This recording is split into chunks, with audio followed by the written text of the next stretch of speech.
It is 5:01. It's Wednesday, October 11th, and I am going to give you all an update about what's going on in the Middle East. I was at a funeral in Detroit on Tuesday and at a Google conference here on today and got here last night. So I am just going to give you an update, and we have a really incredibly smart guest, Robin Wright, who I'm going to be talking to in a moment.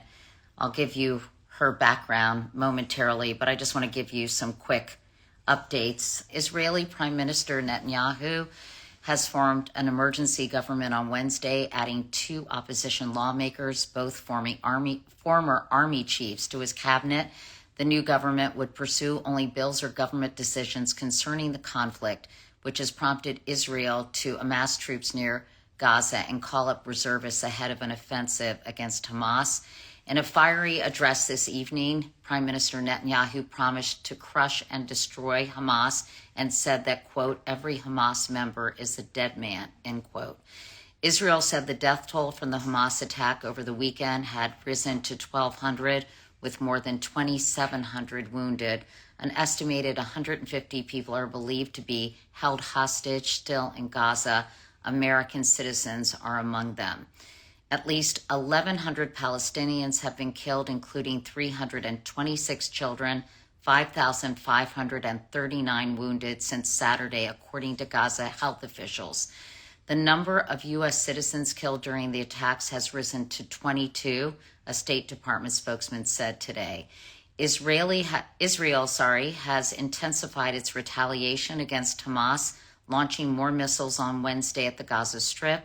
Authorities in Gaza, which is under blockade by Israel and Egypt, said that its sole power plant had run out of fuel, forcing hospitals to rely on backup generators with limited fuel supplies. While Israeli military assembles tanks and soldiers along the border with Gaza, it remains unclear whether it will launch a ground invasion. Israel and Hezbollah exchanged fire near Lebanon's border on Wednesday as flare-ups near Lebanon and Syria fuel fears of a spillover, in other words, a conflict in another part of the country. Excuse me. The U.S. has sent an aircraft carrier to the eastern Mediterranean Sea as a, quote, message of deterrence against widening the war.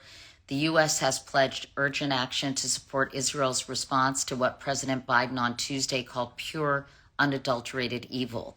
The first shipment of U.S. weapons arrived in Israel, and Secretary of State Antony Blinken is traveling to Israel and is expected to meet with senior Israeli officials on Thursday to discuss military needs as well as hostage negotiations. Israeli strikes on the Rafah land crossing between Gaza and Egypt has forced its closure, leaving residents of Gaza with nowhere to go. So we wanted to have a conversation with Robin Wright. Robin has been covering this region for a very long time. I've known her ever since I got into the business. She's a contributing writer and columnist for The New Yorker. She's been there since 1988. Her first piece on Iran won the National Magazine Award for Best Reporting. She was previously a correspondent for the Washington Post, CBS News, the LA Times, the Sunday Times of London. She has reported from more than 140 countries. She's a distinguished fellow at the Woodrow Wilson International Center for Scholars and has been a fellow at the Brookings Institute and the Carnegie Endowment for International Peace, as well as Yale, Duke, Dartmouth, and the University of California, Santa Barbara. So we are going to get Robin on the horn and discuss all the details. If you all have questions, please feel free to put them in the questions section. Robin, hi. Hi, Katie. Thank you so much for hopping on. You know, I think of you as one of the premier experts on this region, and it has just been such a heartbreaking week. And I wanted to just get your latest reaction. I know you have a new piece out in the New Yorker, and you've been covering this region for so long. First and foremost, I wondered what your reaction was when you woke up on Saturday morning and heard about this unprecedented attack that really is pretty unparalleled in terms of its brutality and barbarism. Tell me what you immediately thought. So, Katie, you and I have been doing this a long time, but I suspect I've been doing it longer than you have. I landed in the Middle East the first time on October 6th, 1973. And I went into the terminal in Beirut, and a woman turned to me and said in an anxious panic, the Egyptians have just crossed the Suez Canal. And that was the beginning of the Fourth Middle East War. And now, a half century later, I'm covering yet another one. I've covered all the wars, revolutions, and uprisings in the region. And this one really is astonishing. It's gut-wrenching in the human drama, in the devastation, the challenges to a longstanding U.S. ally, and the kind of road ahead. My first instinct was, 75 years later, the Israeli-Palestinian issue is still looming over all the foreign challenges of the whole Middle East, but also the United States and its allies. So this war is a big deal. It's not just a little war like the last times Hamas has fired rockets at Israel and Israel has countered with airstrikes. And then a few days later, or a few weeks later, outside powers like Egypt and Qatar have intervened to try to negotiate a temporary ceasefire.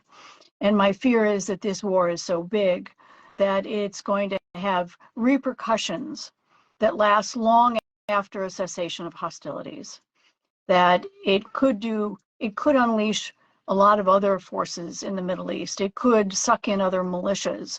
It could suck in other states. The United States is now deploying a carrier battle group in the Eastern Mediterranean near the Israeli shore. And Iran, on the other side of the equation, as a support of Hamas, has armed many of the militias in the region, as you know so well, and which present a long-term threat to Israel. So this is really a dark day. And, it kind of intersects more broadly with all the challenges we're facing around the world, not just in the specific wars in Ukraine or the challenges from China, but this moment where we have the kind of centrifugal forces tearing away at the rules of warfare, the rules of international peace and human rights that have been in place since the end of World War II. So I think this is a moment that we will look back on historically As and a think, turning oh my point. God, as a turning point, an inflection point, as they say. I was curious, and then we'll get through what this means, but what do you make of the divided reaction? The fact that this is not facing worldwide condemnation and that people are, basically saying, not that this is within the wider conflict of the Israeli-Palestinian problem. Well, this also true of Ukraine and the war, the fact that countries like India and Brazil and South Africa have not condemned Russia's invasion and the brutality it's exercised in Ukraine, the loss of lives, and now totally in the hundreds of thousands. So we see a world where, the United Nations is dysfunctional. And what international forum do you find that can negotiate or send in peacekeeping forces anymore that are effective? That this is where the kind of institutions that we relied on through much of the 20th century are no longer as viable as they were before. And I was just going to ask you, can you share with us a brief and a fairly simplistic primer, Robin, on the major turning points that have led Israel and Hamas to this cataclysmic moment? Well, the simple version is that, Israel was created in 1948 and many of the Palestinians fled, and there's been a divide over the future of the Palestinians ever since. And it's played out in wars in 56 and 1967 and 1982 and 2006 and 2008. And, there's been no resolution. So that's the big picture issue. I have to take something. It's been a very traumatic week for those of us who have friends and families who are suffering in this conflict. And so, because there's been no resolution despite repeated efforts at negotiating peace, there have been some peace plans with Egypt in the late 1970s, with Jordan in the early 1990s, but not the kind of peace that is enduring and brings together the very rival parties in the Middle East to speak with one voice and recognizing Israel, recognizing a Palestinian state, and trying to stabilize the world's consistently most volatile region. Let's talk about I'm just curious about the reaction as you've seen the polarized reaction to this. I'm curious what your feelings have been. Well, I mean, my personal feelings, my father fought in World War II, and he was one of the commanders of the unit that liberated the first American liberated concentration camp. So, I think we all have views about whether it's Israel's right to exist or the Palestinians' right to a state, and both sides to live in freedom and peace and dignity, with economic prospects and coexistence. We're further away from that today than we have been, I suspect, in 50 years, and with long-term consequences that I fear will affect the whole region. So there are divisions over the future. I think there is strong support for Israel to exact or to try to counter Hamas.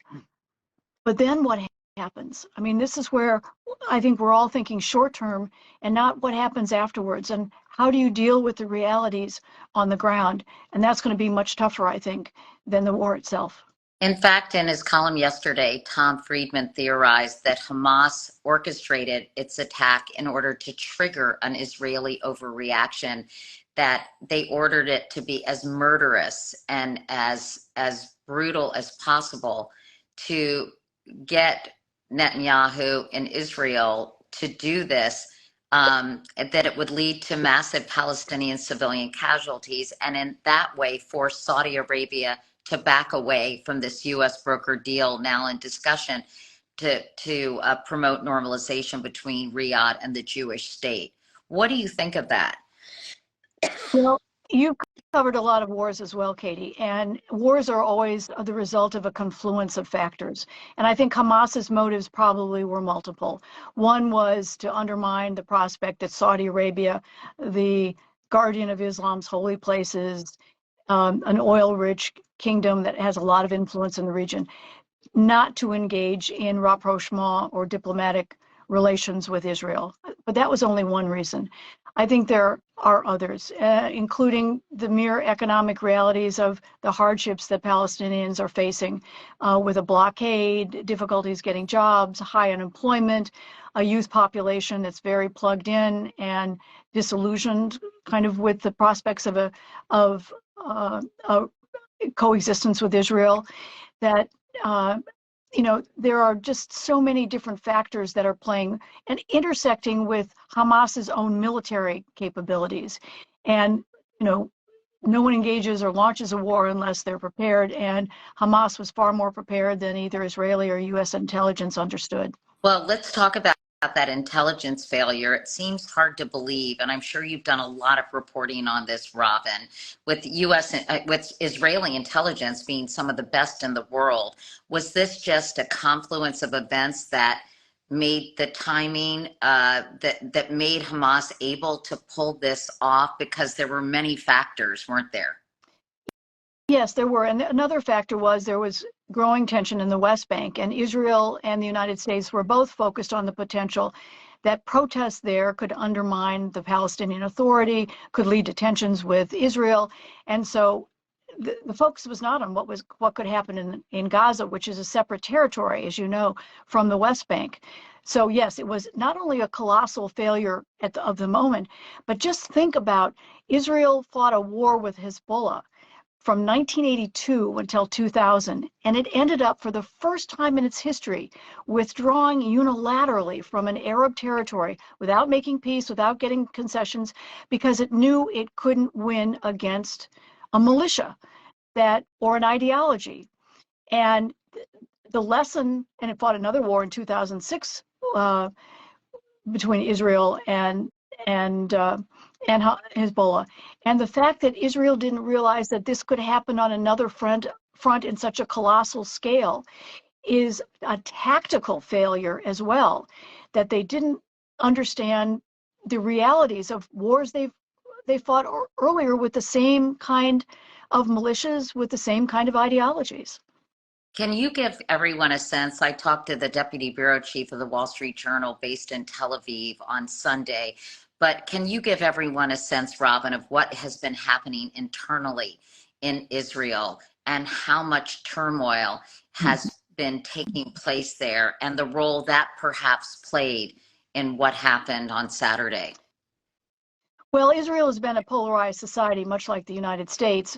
Prime Minister Netanyahu was trying to kind of push forward some reforms on the judiciary that would have kind of lessened the independence of the judiciary, and that had led to protests across Israel, and even some Air Force reserves to say they wouldn't engage in wouldn't fly if Right.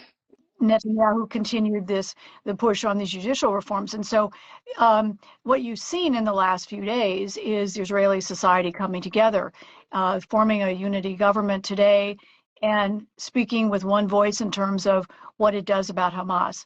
That doesn't mean that Israeli society, which is a very vibrant and feisty democracy, is past the hurdles of the future. And there are big questions about Prime Minister Netanyahu, whose primary legacy is going to be missing the one of the greatest challenges to Jewish society since the Holocaust. Let's talk about the importance of Israel in the grand scheme of, why can't I say that? In the grand scheme of things in the Middle East. Why is Israel such an important ally to the United States as the only democratic society in the region? Well, Harry Truman, when he was president, was the first person to recognize Israel's existence in 1948.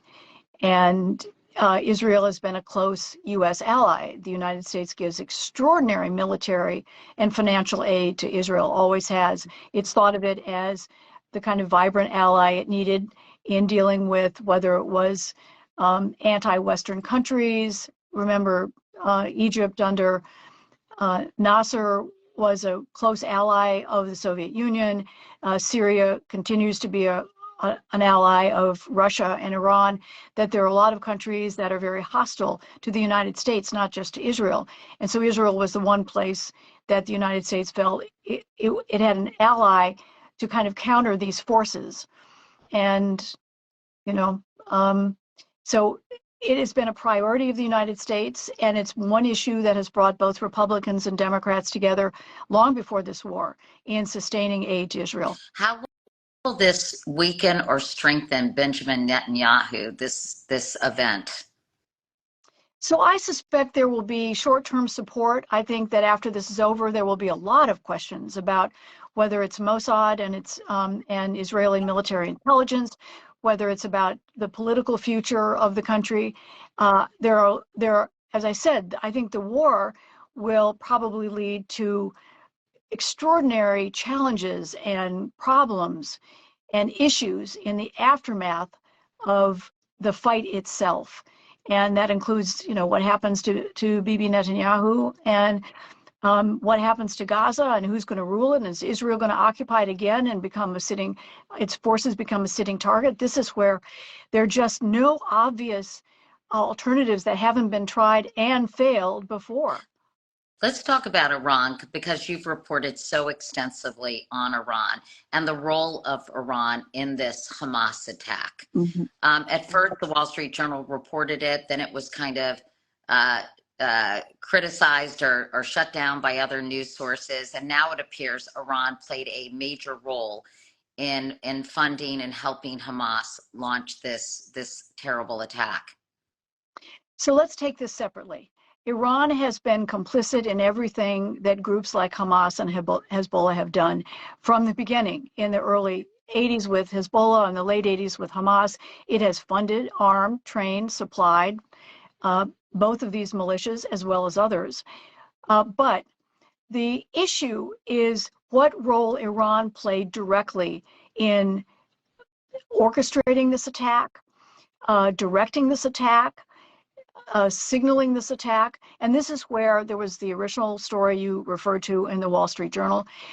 The one issue that I kind of challenged in that story was that there are regular meetings between Iranian military and political figures with its allies in the Middle East, in the same way the United States has meetings with its allies, bringing several together to deal with their common challenges.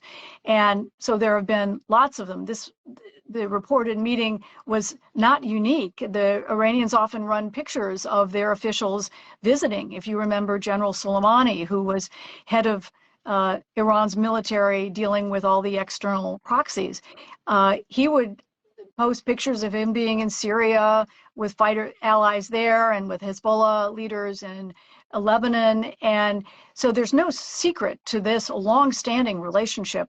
The question, according to the Pentagon, which you used to cover, and the U.S. intelligence community, is they can't find a smoking gun. And sources at the Pentagon today said the Iranians were actually surprised when this attack began. Now, that doesn't mean they're not responsible for the broader survival, existence, and armaments of Hamas. So I think we have to be careful. There's always a fog of war, and a lot of claims, counterclaims, conspiracy theories, and myths that are generated at the beginning of a war.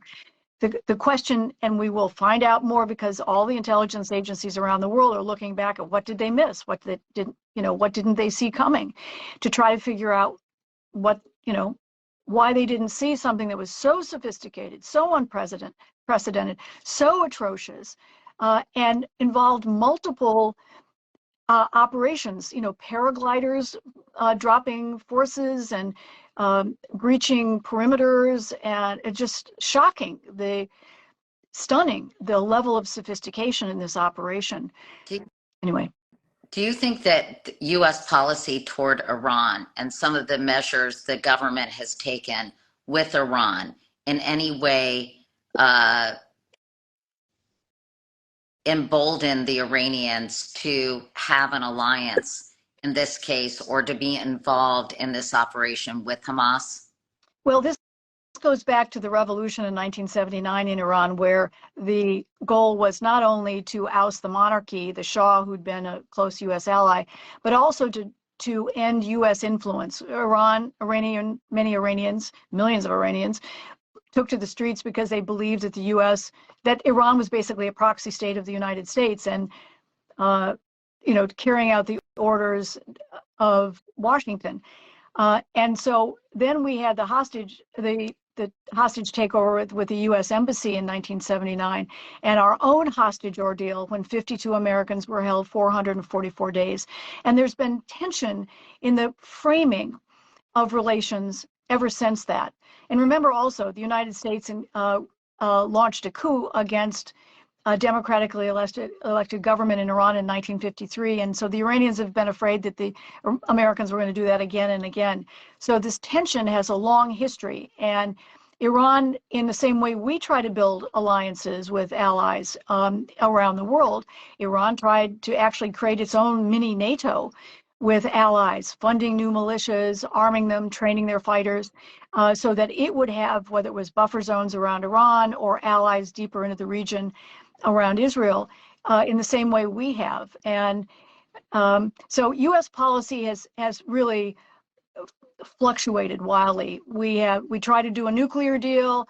It's historic. It's in 2015, and led to a lot of lessening of tensions. And then President Trump walked away in 2018 and imposed 1,500 sanctions. So we've been yo-yoing on policy. And so Iran and the United States don't trust each other, and finding a way forward diplomatically seems as remote as it did when it took over the U.S. Embassy in 1979. Some people are pointing to policy that was enacted during the Obama administration and later, I guess the $6 billion everyone is talking about, and if that was a mistake. Can you explain that, Robin? I'd like to, because there's a lot of disinformation or misinformation about it. So the swap of 5 Americans, including one of my dear friends, for 5 Iranian prisoners in the United States, also included $6 billion that was in South Korea. South Korea owed $6 billion to Iran for oil it had purchased, but South Korea never paid that money because of US sanctions. Washington can sanction, economically cut off and punish Right. banks, companies that do business with Iran. And so South Korea feared that it would get sanctioned, its banks might get sanctioned, because it had paid Iran the money that it owed. And so what the US had to do to eliminate that as a flashpoint was to issue a waiver of sanctions so South Korea could pay that money back. Now, there's one other important factor. The money didn't go to Iran. It went to Qatar, which opened an account, and it will take requests from Iran for humanitarian goods, medicine, education material, agriculture, which are always exempt from US sanctions for humanitarian reasons. And the US Treasury will have veto power over whether Qatar can actually buy those things for Iran. Iran will never see 1 rial, 1 penny of that money. And the idea that this is any way connected to the war in Israel or Hamas's funding is an illusion. And it's just, it breaks my heart because I've followed these hostage issues for so many years. I've known most of the hostages and feel the personal side of it. And I just wish that the truth in shaping the tough reality in dealing with Iran on any level was fully understood. Well, thank you for clarifying that, because I think it has been weaponized politically. Yes. And Yes. I think there is a lot of misinformation and disinformation out there about that. I was curious, the situation in Gaza is obviously dire now as Israel retaliates. And there are hostages, I guess more than 100 hostages in Gaza. Meanwhile, many Gaza civilians are also being killed. Can you describe the situation there? So the tragedy of the hostages, which adds a huge human component, the agony of families, loved ones, friends who know that that they're held hostage in very dire circumstances. Every moment there's the fear that something will happen to them. And in many ways, the hostages give Hamas even more leverage than it has militarily. It can hold the hostages long after the cessation of hostilities. Remember, Israel feels like the United States about getting its citizens back. And Israel, a few years ago, engaged in hostage swap for a soldier named Gilad Shalit, who Israel freed 1,100 prisoners to get 1 Israeli back. And with the idea that Hamas has, 100, 150, the estimates vary, not only Israelis, but Americans and other nationalities, dual citizens as well, gives it extraordinary leverage in what it demands from Israel, because the human side of this is so horrendous. I had friends in Lebanon when I was based there who were Terry Anderson, who was the longest held American by Hezbollah. He was held 7 years chained to a radiator before he was finally freed. This, the hostage component of and we see this around the world, whether it's Paul Whelan in Russia and there are Americans in Venezuela and China. I mean, all over the world we have Americans, and that's one of the toughest challenges for any administration, Republican or Democrat, in finding terms that we don't end up, paying ransom literally in exchange for their freedom. So do you think that the Israelis will negotiate for the release of these hostages? Well, my sense of it from the news today is that Qatar, which is a tiny oil-rich sheikhdom in the Persian Gulf near Saudi Arabia, is negotiating now for the release of the children and the women. And we saw that play out during the takeover of the U.S. Embassy so many decades ago, when the Americans and the African Americans and the women were released earlier, much earlier, than the hostages held for 14 months. So I think it's possible we may get some out, whether it's, the tragic story of the Holocaust survivor, 80 years old, and it depends on medicine to survive, or the little children, 1 and 3 years old. I'm hopeful that there will be some movement to at least let some of them go. I fear, though, that the military strike by Israel, because these hostages will be dispersed throughout Gaza, will be used basically as human shields, that their fate is more dire. And it's not like going in and freeing them all from one place. Right. And meanwhile, the numbers of people who live in Gaza who have been killed are really climbing as well. Absolutely. And we have to remember there are 2 million Palestinians in an area that's 130 square miles. This is one of the 2 most dense populations in the world, a lot of high rises. And, and I will tell you, living under siege is really tough. I lived in Lebanon as an American correspondent covering the war in Lebanon. And when the Israelis invaded, they did the same thing. They cut off water, electricity. And my apartment was on the 6th floor, and I had to go down to the UNICEF pumps and pump pails of water and then lug them, and I'm as tiny as you are, up 6 floors so that I could flush my toilet or wash my hands or cook. And without electricity, your water doesn't pump. And so this is going to be really challenging for a lot of Palestinians who may not support Hamas at all, who just want to live, want their kids to go to school, and want jobs.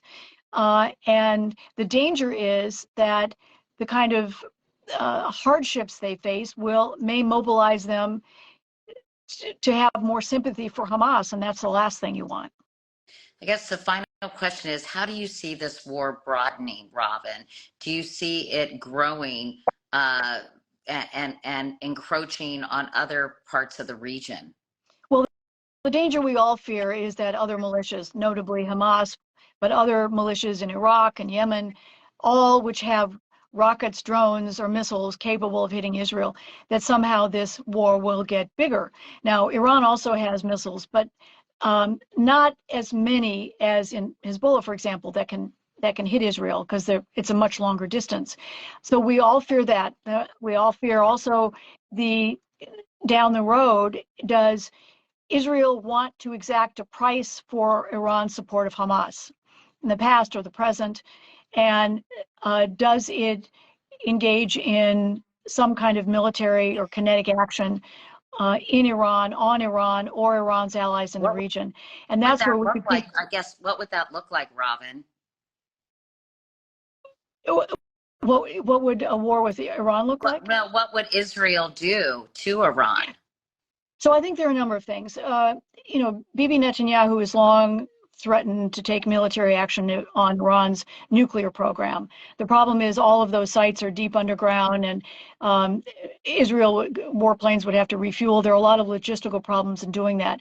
What it could do is possibly take out more of Iranian positions in Syria, possibly drone manufacturing places along the Iranian border. The nuclear program is much harder to go after. And also you have to take out all command and control positions before you go in and take out a major military site. So a war with Iran would be just, huge. Really huge. You think this war is bad. And what would Iran do then? Because it has all these allies in the region who could engage, even if Iran didn't fire a single weapon against Israel, and they could unleash. Hezbollah alone has 150,000 rockets and missiles, all aimed at Israel. That's a staggering arsenal, far larger than what Hamas has. So this is where you have to worry about the unintended consequences of this war, the rippling effect, the aftermath. And as the U.S., and you know very well, Katie, you've done so much on this, that the United States fought a war against the hapless, poorly armed Taliban for 20 years, its longest war. And what did the United States do? Withdrew. We fought in Iraq and decided that the war had gone on too long and left in 2011, then had to go back because of ISIS in 2014. These wars even if you kind of accomplish something decisive in the early stages, doesn't mean that you know how to make peace afterwards.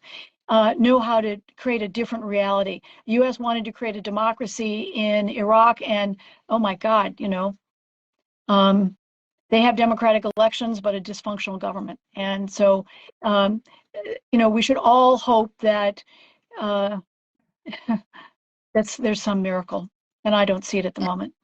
And so what will, in your view, Robin, given that you've covered so many of these conflicts, what will the role of the U.S. likely be as this war continues? Well, the U.S. doesn't want to get involved. It's sending a carrier fleet, as I mentioned, to the Eastern Mediterranean, augmenting the its air warplanes in and around Israel, or probably around Israel is better to say, and because it's trying to signal strength. It's trying to signal that don't anybody else engage in this war. Stay away. We're out there. We're ready. But the problem is, as the Marines learned in Beirut in 1982, they went in as peacekeepers to separate the Palestinians and Israelis, and they ended up becoming targets. And the Marines left after the largest loss of military life in a single incident since World War II, having failed and having just to say, we couldn't do it. And so this is where it's, we try to signal one thing and then we get sucked in a different way. And so again, it's complicated. It is so complicated, and I guess it's impossible to say how this will sort out at this moment in time. That's so true. And I wish, in the past, I've kind of understood the algorithm of a war and could figure out what the trajectory was. And with this one, because of not just the local circumstances, but because of the intersection with all these challenges to the principles of warfare worldwide, to the issues of human rights and diffusing wars, and who's fighting whom. The challenge is that states fighting states is a much easier equation. You know what the address is, you know what government to reach, what official to talk to, what peace might look like. But with these militias that are underground, that that have ideologies that are extreme and absolutist, it's much harder. It's much, much, much harder. Well, I mean, it's a horrific situation. I would love to just stay in touch, Robin, as this progresses. Hopefully, something. I don't know. I don't even want to say hopefully something positive will happen because that looks very unlikely at this point in time. But I think it's really important for us to kind of get a big picture of the history, and you're a perfect person to talk to and to clarify some of these issues. And if there is ever anything that happens and you think that our viewers need to know what's going on, please reach out and I'll do the same. Katie, I'm a great fan of yours, so I'm always happy to have these discussions. You're always so smart. I don't know. I don't feel that smart on this, but I'm grateful for you. So thank you, Robin. Thank you, Katie. Okay, thanks everyone for watching.